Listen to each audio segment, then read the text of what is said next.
আসসালামু আলাইকুম। আমি গত ক্লাসে হেডেকের হিস্ট্রিটা নিয়ে আপনাদের সামনে আলোচনা করেছি। তো আজকে আমি জন্ডিসের হিস্ট্রিটা নিয়ে আলোচনা করব। তো জন্ডিসের হিস্ট্রি নেওয়ার আগে আমাদের কয়েকটা পয়েন্টের উপর জোর দিতে হবে। তো প্রথম পয়েন্টটা হচ্ছে টাইম, দ্বিতীয় পয়েন্টটা হচ্ছে টাইপ, তৃতীয় পয়েন্টটা হচ্ছে কজ। প্রথম পয়েন্টটা টাইম, দ্বিতীয় পয়েন্টটা হচ্ছে টাইপ, তৃতীয় পয়েন্টটা হচ্ছে কজ। 4 নম্বর যে পয়েন্ট হচ্ছে সেটা হচ্ছে অ্যাসোসিয়েটেড ফিচার। 5 নম্বর হচ্ছে হিস্ট্রি থাকবে, মানে ওয়েট লসের হিস্ট্রি থাকবে। আর হচ্ছে জন্ডিসের কিছু জন্ডিসের সাথে নিউরোলজিক্যাল অ্যাবনর্ম্যালিটি থাকবে। এরপর হচ্ছে কোনো কমপ্লিকেশন হয়েছে কিনা, যেহেতু জন্ডিস থেকে বিভিন্ন ধরনের ডিজিজ হয়। সিএলডিতে ক্রনিক লিভার ডিজিজে অনেক ধরনের কমপ্লিকেশন হতে পারে। তো আমি পেশেন্টকে কমপ্লিকেশন সম্পর্কে আমি জিজ্ঞেস করব। তো তাইলে আমরা কি কি পয়েন্ট নিয়ে আলোচনা করলাম? 1 নম্বর হচ্ছে টাইম, 2 নম্বর হচ্ছে টাইপ, 3 নম্বর হচ্ছে কজ, 4 নম্বর হচ্ছে যে অ্যাসোসিয়েটেড ফিচার, 5 নম্বরের মধ্যে হচ্ছে হিস্ট্রি, আর 6 নম্বর হচ্ছে যে কমপ্লিকেশন। তাইলে আমি টাইম নিয়ে যাই। টাইমের মধ্যে প্রথমে যেটা হচ্ছে একটা শর্ট টাইমের হিস্ট্রি থাকবে জন্ডিসের। শর্ট টাইম বলতে 7 থেকে 14 দিন, মানে আপনার জন্ডিসটা হচ্ছে 7 থেকে 14 দিনের ভিতর নোটিশ হয়েছে, তাইলে তখন আমরা অ্যাকিউট ভাইরাল হেপাটাইটিস বলবো। যখন অ্যাকিউট ভাইরাল হেপাটাইটিস দিয়ে আমাদের লিভার আক্রান্ত হবে, তখন প্রথমে একটা প্রোড্রোমাল ফেজ থাকবে। প্রোড্রোমাল ফেজের মধ্যে আমাদের ফিভার, তারপর ফ্যাটিক, নজিয়া, ভমিটিং, তারপর হচ্ছে রাইট আপার কোয়াড্রান্ট ডিসকমফোর্ট, এই পয়েন্টগুলো থাকবে। এগুলো মিলে হচ্ছে আমরা প্রোড্রোমাল ফেজ। এই প্রোড্রোমাল ফেজ হচ্ছে 7 থেকে 14 দিন। 7 থেকে 14 দিন, এই 7 থেকে 14 দিন পর আমাদের এই যে জন্ডিসটা অ্যাপিয়ার করবে, তখন সেটা হচ্ছে শর্ট একটা টাইমের হিস্ট্রি থাকবে। শর্ট টাইমের যে হিস্ট্রি থাকবে সেটা হচ্ছে না আমাদের অ্যাকিউট ভাইরাল হেপাটাইটিস। তাহলে অ্যাকিউট ভাইরাল হেপাটাইটিসের জন্ডিসের ফিচারটা হবে কি? প্রথমে একটা ফিচার থাকবে, ফিভার থাকবে। ফিভারের পর হচ্ছে নজিয়া, ভমিটিং, তারপর হচ্ছে ফ্যাটিক, লাইট আপার কোয়াড্রান্ট অ্যাবডোমেন ডিসকমফোর্ট। এরপরে আমার জন্ডিসটা অ্যাপিয়ার হবে। তাহলে ফিভার ফলোয়ার্ড বাই জন্ডিস, জিনিসটা হচ্ছে ফিভার ফলোয়ার্ড বাই জন্ডিস, তখন হচ্ছে আমাদের অ্যাকিউট ভাইরাল হেপাটাইটিস। তাহলে টাইমের মধ্যে এক নম্বর হচ্ছে কি, 1 নম্বর হচ্ছে আমার ভাইরাল হেপাটাইটিস। তাইলে শর্ট টাইমের একটা হিস্ট্রি দেখবে। তাহলে প্রথমে হচ্ছে ফিভার থাকবে, ফিভারের পর হচ্ছে যে আমার জন্ডিসটা অ্যাপিয়ার করবে। এরপরে দ্বিতীয় নম্বর হচ্ছে long standing jaundice with itching and pigmentation. জন্ডিসটা আমার বডিতে প্রায় 1 মাস থাকতে পারে অথবা বছর থাকতে পারে। এটা হচ্ছে মাস থেকে শুরু করে সর্বনিম্ন মাস, সর্বোচ্চ ইয়ার। তাহলে আমার 5 মাস, 6 মাস, 7 মাসের হিস্ট্রি থাকবে।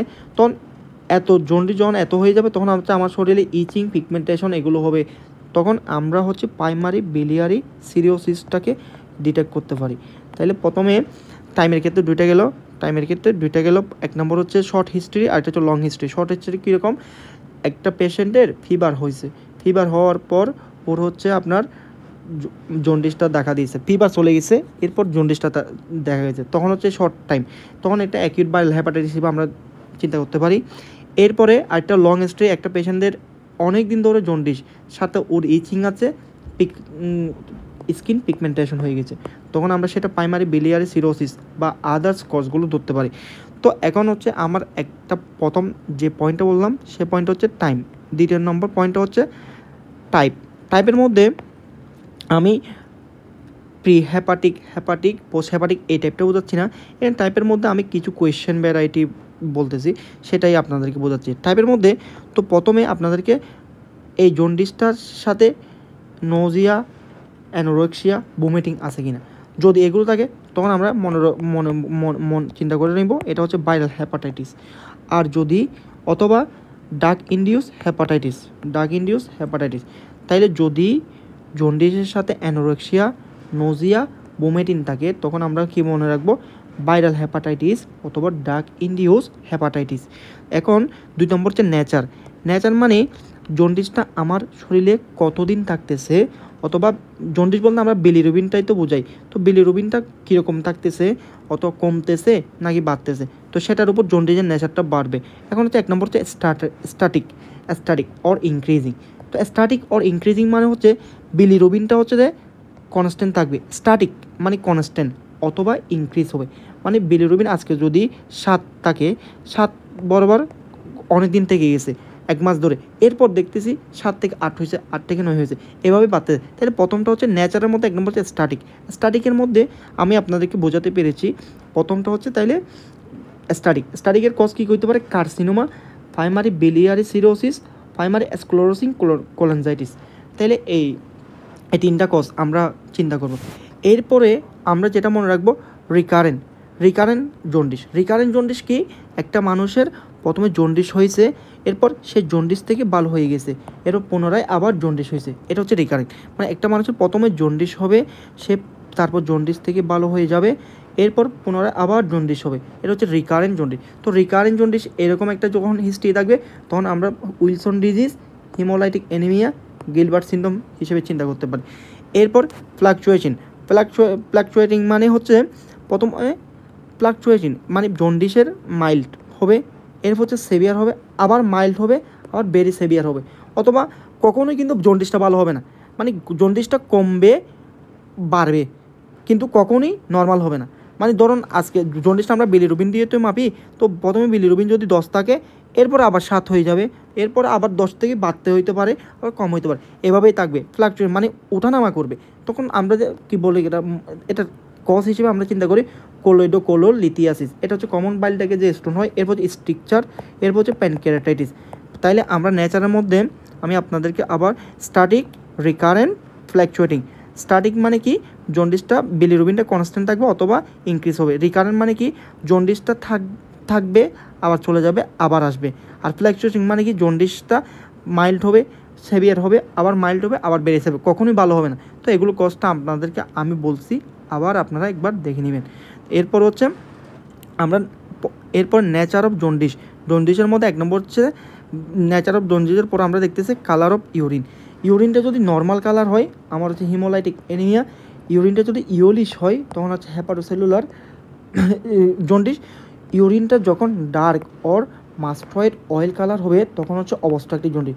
এটা খুবই একটা important finding, urine colour. Obstructive জন্ডিসের ইউরিন কালারটা dark or mustard oil colour হয়। এরপর হচ্ছে স্টোলের মধ্যে আমরা গেলে পেল কালার হইলে অবস্ট্রাকটিভ জন্ডিস হিসেবে, এটাও আরেকটা ইম্পর্টেন্ট। আমরা সবসময় ইউরিন আর স্টোল অবস্ট্রাকটিভ জন্ডিসের ক্ষেত্রে ডার্ক অ্যান্ড পেল এই দুইটাই পাই, আর হিমোলাইটিকের ক্ষেত্রে আমার স্টোলটা হচ্ছে যে ডার্ক হবে। এরপরে আমরা হচ্ছে তাকে আরেকটা কোয়েশ্চেন করব, তার কোনো ইচিংয়ের হিস্ট্রি থাকবে কিনা। ইচিংয়ের হিস্ট্রি মানে কি? আমার যে বিলিরুবিন অনেক জায়গায় ডিপোজিট হতে পারে, ডিপোজিট হয়ে ইচিং হতে পারে, তো সেই জন্য আমাদের যদি ইচিংয়ের হিস্ট্রি থাকে তখন আমার অবস্ট্রাকটিভ জন্ডিস হিসেবে কল্পনা করব। তাইলে আমাদের প্রথম পয়েন্টটা হচ্ছে টাইম, দ্বিতীয় পয়েন্টটা হচ্ছে টাইপ। তো টাইপের মধ্যে আমরা 1 নম্বর বলতেছি কি জন্ডিসটা অ্যানোরেক্সিয়া বুমিটিং দিয়ে স্টার্ট হয় কিনা। 2 নম্বর হচ্ছে নেচার অফ জন্ডিস, মানে নেচার অফ জন্ডিস আমি আপনাদেরকে ডিসক্রাইব করছি। 3 নম্বর হচ্ছে colour of urine, colour of স্টুল, তা হচ্ছে কোনো ইচিং আছে কিনা। এরপর হচ্ছে আমরা 4 নম্বর দেখব। এরপরে আমরা 3 নম্বর যেটা হচ্ছে কজ। এখন আপনাদেরকে কজটা নিয়ে আমি হিসেব বলবো। কজ নিয়ে কজের মধ্যে 1 নম্বর হচ্ছে প্রি হেপাটিক কজ, আর হচ্ছে কি পোস্ট হেপাটিক কজ। তো প্রি হেপাটিক কজের মধ্যে হচ্ছে একটা ফ্যামিলি হিস্ট্রি অফ জন্ডিস আছে কিনা দেখবো, আর কনসেঙ্গুইনিটি ম্যারেজ যেটা হচ্ছে প্যারেন্টস আছে কিনা দেখবো। ফ্যামিলি হিস্ট্রি অফ জন্ডিস আর আমাদের যে চাচাতো ভাইয়ের মধ্যে যে বিবাহ হয়, তো সেখানে হচ্ছে আমাদের অনেক ধরনের হিমোলাইটিক অ্যানিমিয়া, হেরিডিটি হিমোলাইটিক অ্যানিমিয়াগুলো থাকতে পারে। তো একটা হচ্ছে প্রি হেপাটিকের কজ, এই দুইটা দেখব।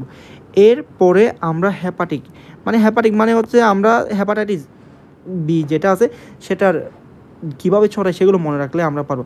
1 নম্বর হচ্ছে sexual exposure with the jaundice patient, মানে সেক্সুয়াল একটা পেশেন্টের সাথে একটা পেশেন্টের সাথে জন্ডিস আছে এমন পেশেন্টের সাথে সেক্সুয়াল ইন্টারকোর্স হয়েছে কিনা। 2 নম্বর হচ্ছে history of blood transfusion, injection or infusion, এগুলো হিস্ট্রি থাকবো। 3 নম্বর হচ্ছে পেশেন্ট কি আইভি ড্রাগ ইউজার কিনা। 4 নম্বর হচ্ছে ট্যাটুইং অর সার্জারি করছে কিনা। এরপর হচ্ছে 5 নম্বর হচ্ছে কোনো জায়গায় গেছে কিনা, পেশেন্ট কোনো জায়গায় গেছে কিনা। যেমন বিভিন্ন জায়গায় থাইল্যান্ড বা এই ধরনের জায়গাগুলোতে গেলে আপনার পেশেন্টদের বিভিন্ন ধরনের সমস্যা হয়, তখন ও সেক্সুয়াল ইন্টারকোর্স হওয়ার পসিবিলিটি থাকে। এরপর হচ্ছে পেশেন্টটা অ্যালকোহল খায় কিনা অথবা এনি ড্রাগ খায় কিনা। ড্রাগের মধ্যে সবচেয়ে অনেক একটা ইম্পর্টেন্ট ড্রাগ হচ্ছে প্যারাসিটামল খুবই লিভার টক্সিক। এরপর হচ্ছে পোস্ট হেপাটিক এখন পোস্ট হেপাটিক মানে কি, আমাদের যে কমন বাইল ডাক এগুলোতে স্টোন হতে পারে। তো পেন আর ফিভার যখন থাকবে তখন হচ্ছে স্টোন ইন দ্য কমন বাইল ডাক। আর হচ্ছে যদি ওয়েট লস হিস্ট্রি থাকে তখন হচ্ছে কার্সিনোমা হিসেবে চিন্তা করো। এখন আমাদের আরেকটা হচ্ছে অ্যাসোসিয়েটেড ফিচার আমরা চলে আসছি। যদি ফিভার প্রোড্রোম মানে কি, ওই যে ফিভারের সাথে নজিয়া, ভমিটিং, অ্যাবডোমিনাল ডিসকমফোর্ট এগুলো থাকলে তখন হচ্ছে আমরা হেপাটাইটিস হিসেবে চিন্তা করব। যদি ফিভারের সাথে চিলস অ্যান্ড রাইগর হয়, মানে কি কাঁপুনি দিয়ে জ্বর আছে, তখন আমরা কোলাঞ্জাইটিস হিসেবে চিন্তা করো। যদি ফিভারের সাথে ইউরিন কমপ্লেন থাকে তখন লেপ্টোস্পাইরোসিসটা চিন্তা করো। ফিভার, একটা পেশেন্টের ফিভার আছে, জন্ডিস আছে, সাথে হচ্ছে ইউরিন কমপ্লেনটা করতেছে, তখন হচ্ছে ইউরিন কমপ্লেন মানে ইউরিনে অনেক ঘন ঘন পেস্টাপ হচ্ছে, অথবা অনেক সমস্যা ইউরিন রিলেটেড প্রবলেমগুলো হচ্ছে, আর্জেন্সি, হেজিটেন্সি এগুলো হচ্ছে, তখন আমরা লেপ্টোস্পাইরোসিসটা চিন্তা করুন। এরপর হচ্ছে আমরা হিস্ট্রি যদি ওয়েট লসের হিস্ট্রি থাকে পেশেন্টের, তখন সিএলডি, ক্রনিক লিভার ডিজিজ আর হচ্ছে মেলিগনেন্সি হিসেবে চিন্তা করবো। যদি পেশেন্টের প্রিভিয়াস হিস্টোরি অফ জন্ডিস, পেশেন্টের আগে জন্ডিস হয়েছে, সাথে নিউরোলজিক্যাল অ্যাবনর্মালিটি আছে। নিউরোলজিক্যাল অ্যাবনর্মালিটি মানে পেশেন্ট কনসাসনেস, ড্রাউজিনেস এগুলো অনেক ধরনের, তখন হচ্ছে আমরা উইলসন হিসেবে চিন্তা করব। তাইলে হিস্ট্রিতে দুইটা, একটা হচ্ছে ওয়েট লস আর একটা হচ্ছে previous history of jaundice associated with neurological abnormality. তাহলে যদি ওয়েট লসের হিস্ট্রি থাকে তখন আমরা সিএলডি দেখব, যদি নিউরোলজিক্যাল অ্যাবনর্মালিটির সাথে জন্ডিস ছিল তখন আমরা উইলসন ডিজিজ হিসেবে চিন্তা করব।